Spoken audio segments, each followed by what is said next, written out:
Muito bem, mas como essas notas se relacionam aqui, que é interessante, pela primeira vez na nossa turnê, há um piano, e isso facilita alguns exemplos para se mostrar.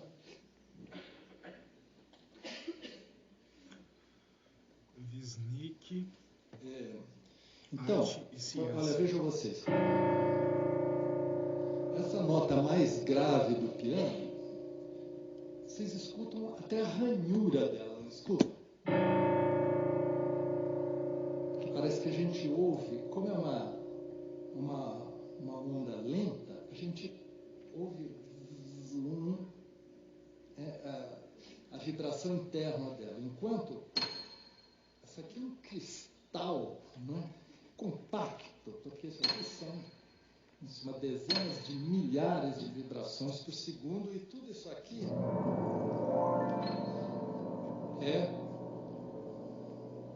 o oceano das alturas. Né? A gente chama isso aqui de... Vocês estão ouvindo? A gente chama de ruído branco, que é o do mar, que na verdade é onde estão todas as frequências, das mais graves às mais agudas, tudo ao mesmo tempo. Né? Mas a música significa justamente instaurar uma ordem dentro desse oceano, e para isso fazer as notas começarem a se relacionar. Então, se eu toco essa nota,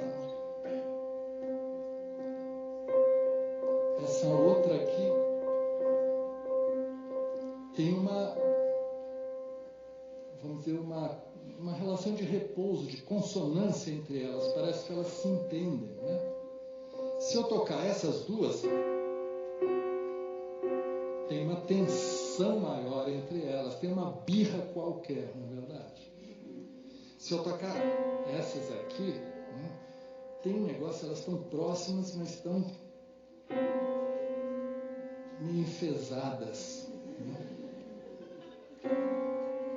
Mas se eu tocar isso, né,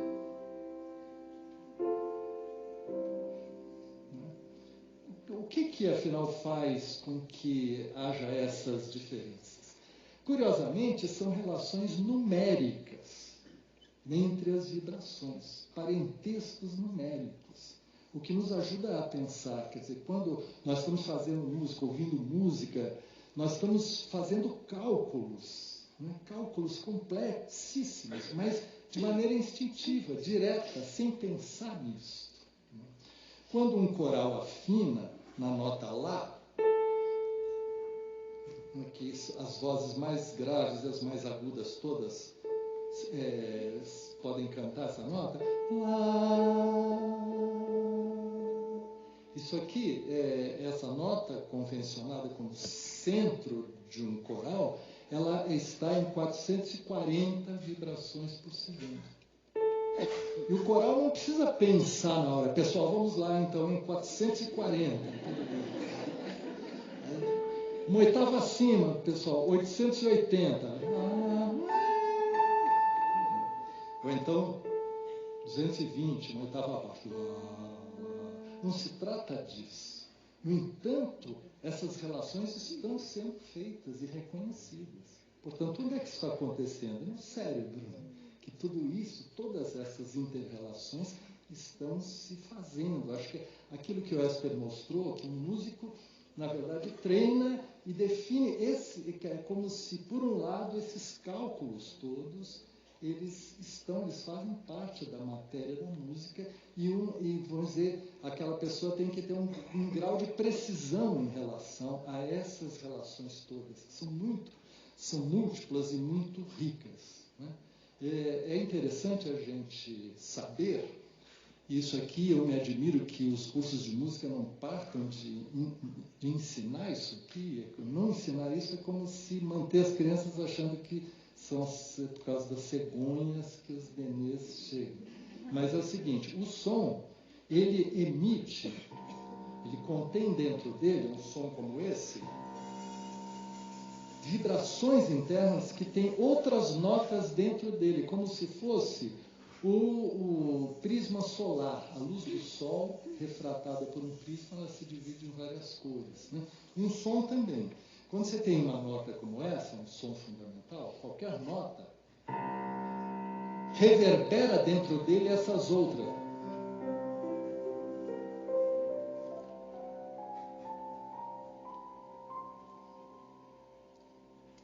E assim por diante. Todas essas estão vibrando dentro desse aqui.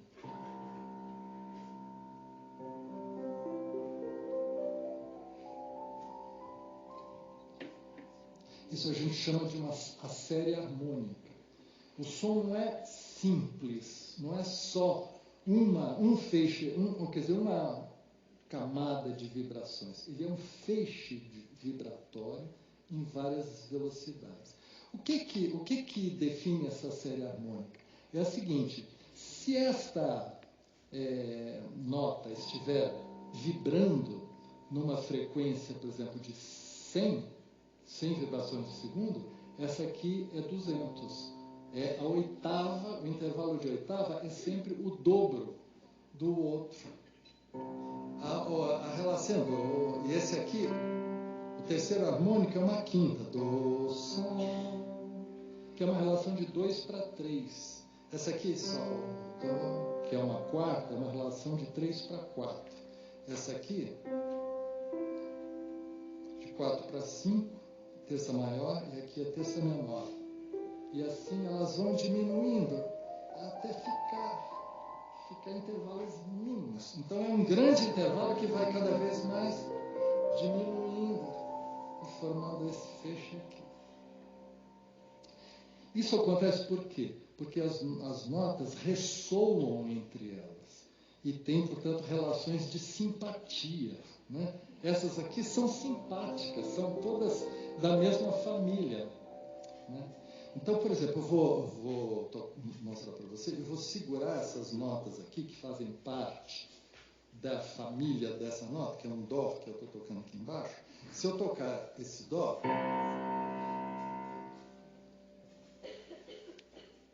não sei se a microfonação está permitindo ver, que eu já tirei a nota aqui e ela continuou soando lá no piano, assim, né? Aqui, ó.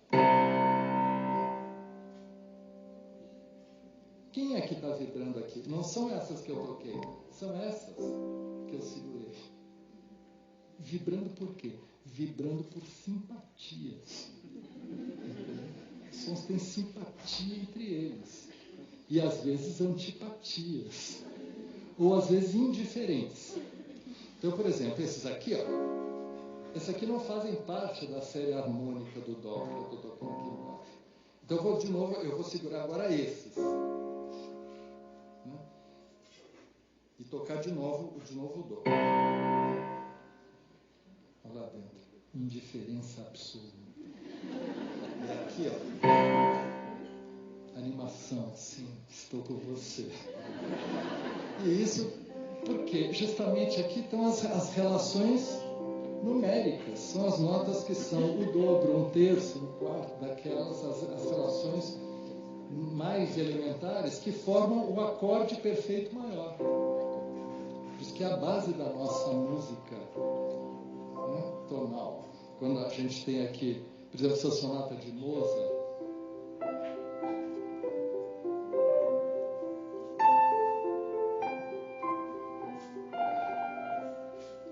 eu começo aqui no acorde perfeito maior. Dó.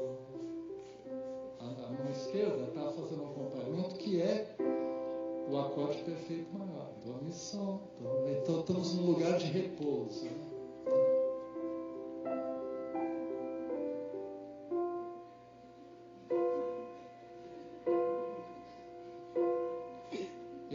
Este intervalo aqui é aquele que na Idade Média chamavam de diabolos em música.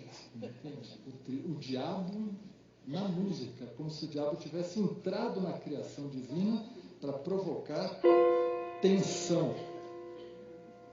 Esse intervalo, que é o trítono, ele cria uma tensão que funciona como um momento de suspensão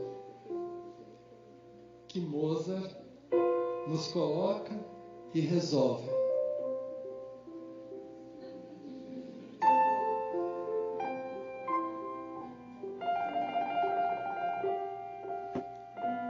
Olha de novo ele aqui, o mesmo intervalo. Ou seja, a música do Ocidente, a música tonal, é a descoberta do pacto com o diabo. Trata-se de pegar aquelas notas básicas que nos dão a sensação, introduzir tensão e prometer resolução e cumprir. Mozart chegou nesse momento em que essa linguagem estava pronta para Bach e Mozart no século XVIII. O sistema tonal ficou pronto no século XVII. No século XVIII, esses gênios musicais deitaram e rolaram, né? Fazendo música assim direto da fonte, como nunca se tinha feito, porque estavam justamente aproveitando essas propriedades, que, como vocês veem, são afetivas, emocionais, mas correspondem a princípios lógicos internos lá, né?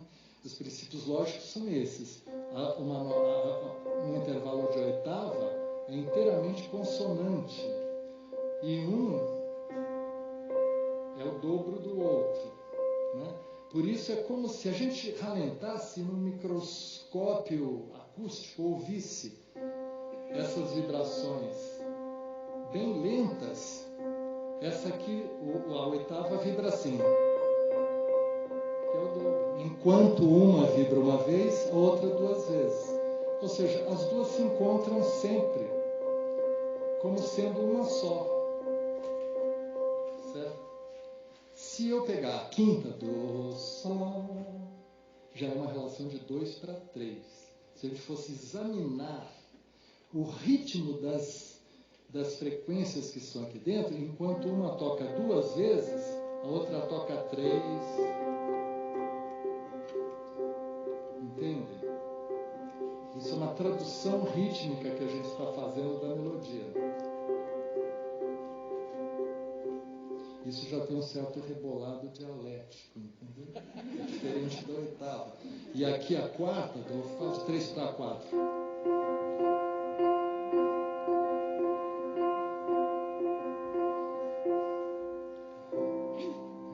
Então, esses são os graus de compatibilidade que existem dentro das notas, né?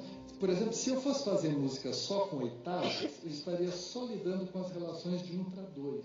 O resultado é que eu nunca sairia do mesmo lugar, porque eu estou aqui.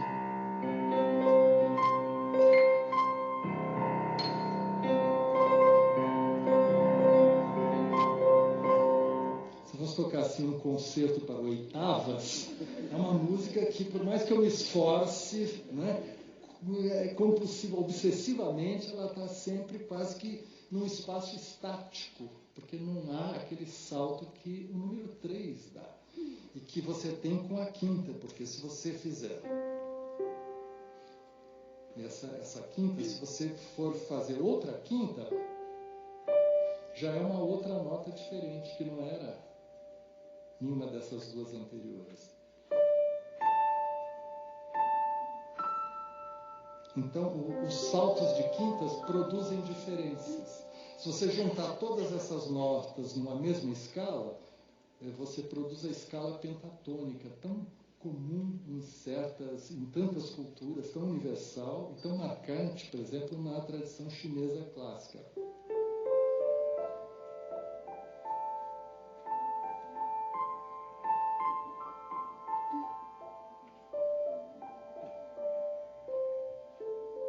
Eu não estou pensando no que eu estou tocando. Basta tocar as notas da escala, que ela já tem uma lógica própria dada por essas escolhas, entende? Os chineses diziam, não passe da escala pentatônica, porque aí vem problema, entendeu? Não pegue a próxima nota, que é esta, porque aí já vai criar esse negócio aqui. Se você puser a outra ainda, você vai ter o tal trítono, o Diabolus em música. Entendeu? O Ocidente quis enfrentar essa parada, né? E foi fazer o pacto com o diabo. Essa tradição oriental lá não, ela evitava a qualquer custo. Mas o canto gregoriano também evitava e dizia não, sempre fugir desse intervalo aqui, entende? Estou dizendo tudo isso apenas porque a gente vê quanto que a gente está fazendo música pura e simplesmente e quanto o cérebro está trabalhando emoções que estão ligadas a isso, a essas relações, essas tensões, esses ritmos, essas sonoridades, e ao mesmo tempo como que eles estão calculando imensamente quanta coisa, né, está envolvendo relações numéricas que estão participando do processo de dar sentido a isso. Né? Por isso eu entendi pela exposição do Esper que tem, quer dizer, um lado, um hemisfério, ou quer dizer, certas funções cerebrais que estão analisando essas relações, mas ao mesmo tempo dando a elas, colorindo-as de afetos, de emoções, né? De associações, e portanto na música isso, sem a gente pensar em significados, nós vemos relações que são relações lógicas, construções relacionais complexas, mas todas banhadas em emoção, não é? O que fazem com que as mais simples, não é? O caminho mais simples entre elas pode produzir encantamentos indescritíveis, que são ligados a esse mistério da melodia. Você passeia pelas notas, né? E elas vão criando sentidos de relação.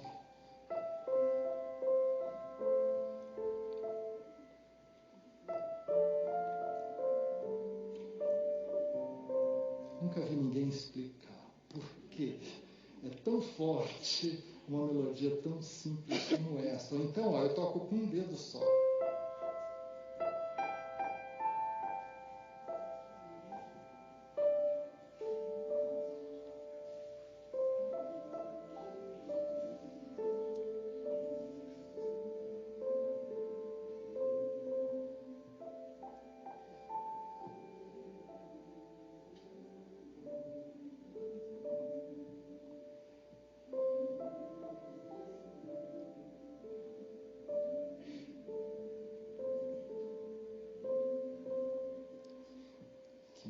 Esse boca que usa,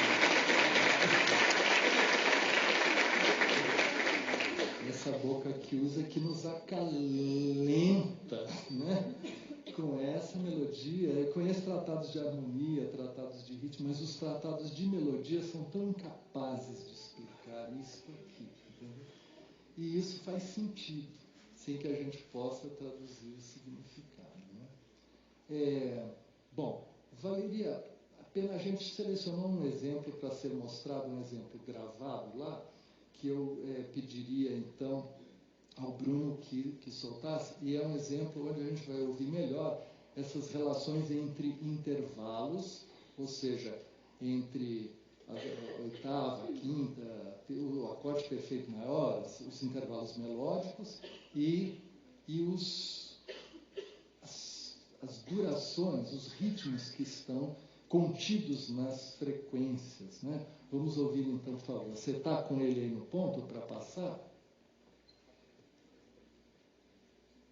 Isso faz parte do som e o sentido. Tem um CD que acompanha, muito parece um intervalo de oitava, tom e pulso.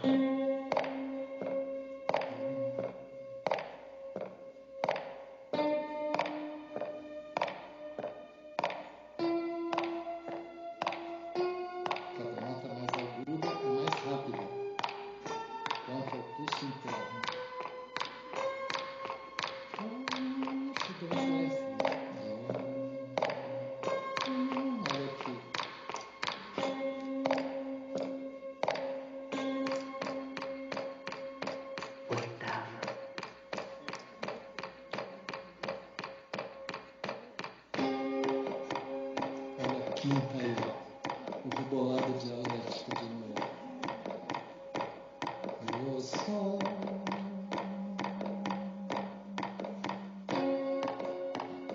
Quarta. A marcha rancha.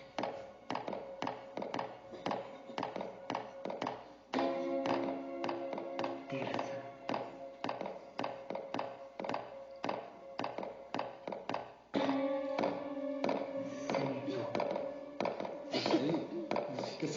batendo, né?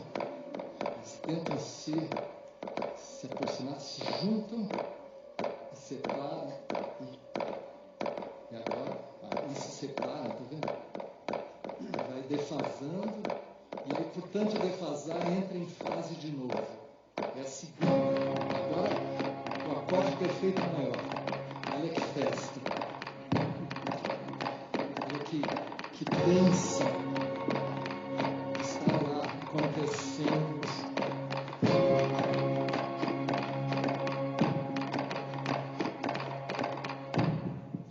Certo. Obrigado, Bruno. Então, esse exemplo talvez nos dê uma dimensão daquilo que acontece em velocidades rapidíssimas, na música, no som, mas acontece no cérebro, que está analisando e lidando com tudo isso, né? Devo dizer que eu tenho pensado nisso nesses dias em que temos conversado, que cada pessoa toca, seja músico treinado ou não, um instrumento musical, que é o ouvido. O ouvido musical é um instrumento que cada um toca, né? E dependendo da qualidade da escuta, você está fazendo música quando você está ouvindo, né? Porque há uma diferença entre aqueles que só querem ouvir o mesmo, só querem ouvir o que já sabem, só querem ouvir o que já conhecem e não se admitem ouvir, na verdade, que é sempre ouvir aquilo que você não conhecia, quer dizer, ampliar essa área, como diz o Esper, criar, né, neurônios, né, neurogênese, assim que se chama. Então, é um negócio, e isso é a escuta, quando a gente vai escutar coisas que a gente não ouviu ainda, coisas que a gente pode reouvir, mas com aquelas músicas que você não cansa de ouvir, porque elas sempre te oferecem coisas novas, como que é o que afinal define a arte, é aquele objeto que você usa e não gasta, ao contrário de todos os outros que são feitos para você gastar, ou seja, usar e jogar fora, né? Mas obras de arte se caracterizam estranhamente num mundo de coisas descartáveis pelo fato de que o tempo passa para cada pessoa e para as culturas, e você continua ouvindo, elas continuam, vamos dizer, ganhando sentidos. Bom, eu vou aqui dar agora um exemplo mais final, e no sentido de mostrar que eu acho que tem uma coisa importante na atividade musical, como eu disse, de quem faz e de quem escuta, que é o fato de que música lida com simultaneidades, lida com polifonias, com acontecimentos que se dão ao mesmo tempo e que envolvem, como nós estamos falando, o hemisfério direito e o hemisfério esquerdo, não é isso? Nós estamos muito assim viciados, às vezes, pensar se a pessoa faz uma coisa ou é conscientemente ou é com sentimento, como se fosse uma coisa ou outra, esquecendo que nós temos dois hemisférios, né? Também acho que é a arte e a música que nos convidam a usar os dois, em vez de sermos seres, né, vamos dizer, lobotomizados, quer dizer assim, um pouco drasticamente, no caso de especializando de tal modo a função que não admitindo essas conexões, né? E essas atividades, então, polifônicas da música te convidam para acontecimentos que são, né, que se dão ao mesmo tempo, acontecimentos diferentes que se dão ao mesmo tempo. Então, tem uma valsa de Chopin, que é um músico incrível do ponto de vista das simultaneidades que acontecem nas músicas dele. Mas uma valsa que eu poderia tocar, simplificando assim.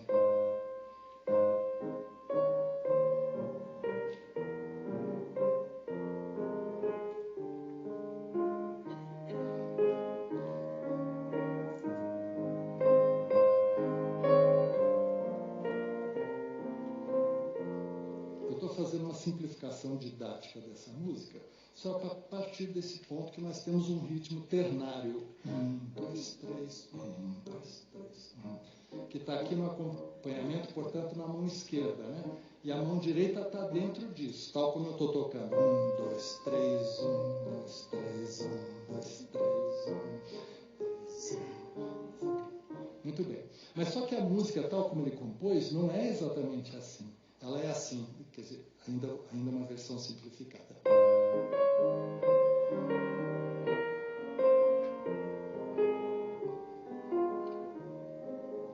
percebe que eu estou tocando? Não é? Eu estou tocando.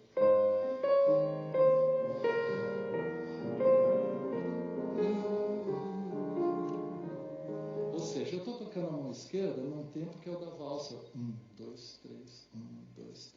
Mas a melodia está em 2. 1, 2, 1, 2, 1, 2, 1. O que resulta numa coisa assim. 1, 2, 3, 1. Ou seja, estou pensando por um lado em 3 e por outro lado em 2. E essas duas coisas juntas resultam numa terceira, né? Que pede essa independência. Mas se a gente for ao original dessa valsa, ela tem uma complicação a mais, que a mão direita está fazendo não só isso, mas está fazendo.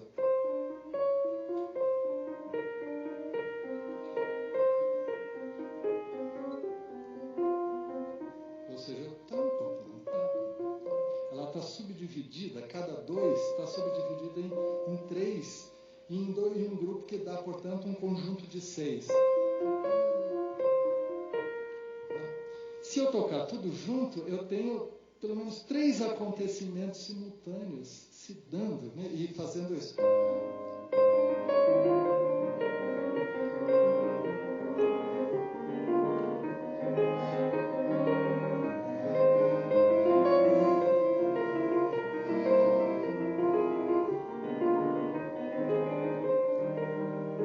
E isso vai ser mais rápido e com a intensidade que é.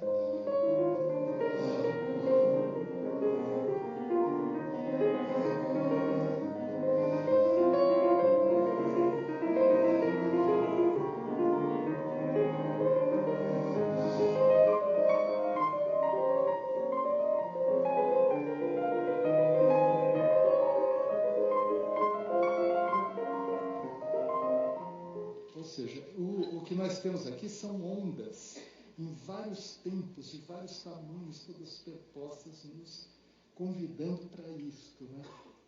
Então, é um outro exemplo desse tipo, numa pequena polca de Ernesto Nazaré, por exemplo, que ele fez quando eu tinha 15 anos. A mão esquerda é o ritmo da polca, né? Mas a mão direita tem o ritmo de um machixe, que era já a polca africanizada no Brasil. Uma coisa é tum, tum, tum, tum, tum, tum, tum, tum, e outra é tum, pá, pá, pá, pá, pá, pá, pá, pá, pá. Então, a mão direita é uma coisa e a mão esquerda é outra. E aqui na mão direita ele faz um outro negócio acontecer. Junta isso aqui. Então são 3 acontecimentos. Essa melodia. E mais essa. E a gente tem só 2 mãos, mas está tocando 3 coisas que são diferentes.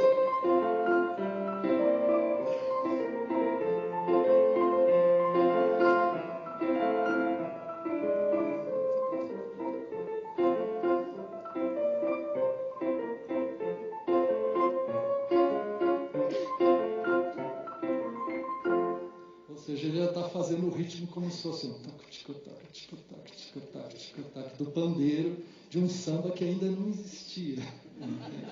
Mas tudo isso, então, ligado a essas relações internas que a gente vive quando faz música, e são as diferentes formas pelas quais ela nos chama. Insisto nisso, isso que eu tenho aprendido nesses nossos encontros.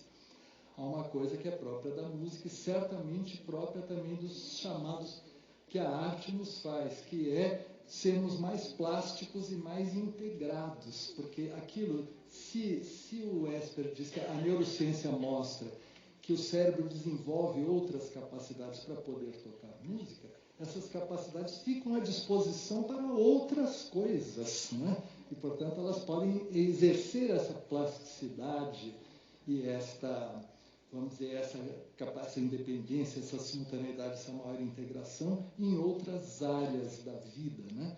E isso nos faz ver que lidar com arte tem que ser tirada daquela ideia de que se trata simplesmente de uma atividade puramente gratuita, que não corresponde, que supérflua e ornamental, que pode simplesmente ser descartada. Porque ela é, além disso, mais que tudo e maravilhosamente supérflua. Mas justamente supérflua porque ela é absolutamente necessária. Né? E o que nós precisamos é justamente de coisas que sejam justamente absolutamente necessárias, porque não servem para nada a não ser para isso, para a vida, para a felicidade, em suma, para o crescimento da alma, do corpo, do espírito, ou o que quer que seja.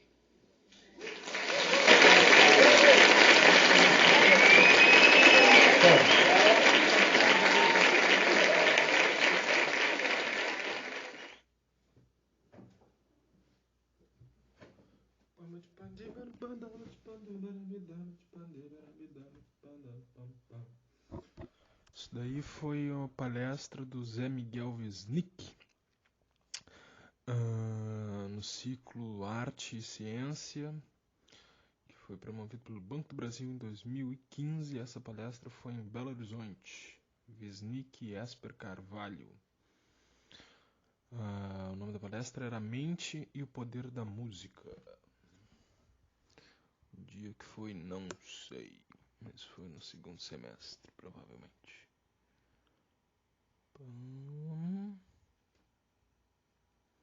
Descrição aqui do videozinho. Quais as últimas descobertas sobre o funcionamento da mente? Qual a relação entre a música e mente e como ela pode intensificar o diálogo entre dois hemisférios cerebrais, a organização abstrata e a intuição? Sensacional.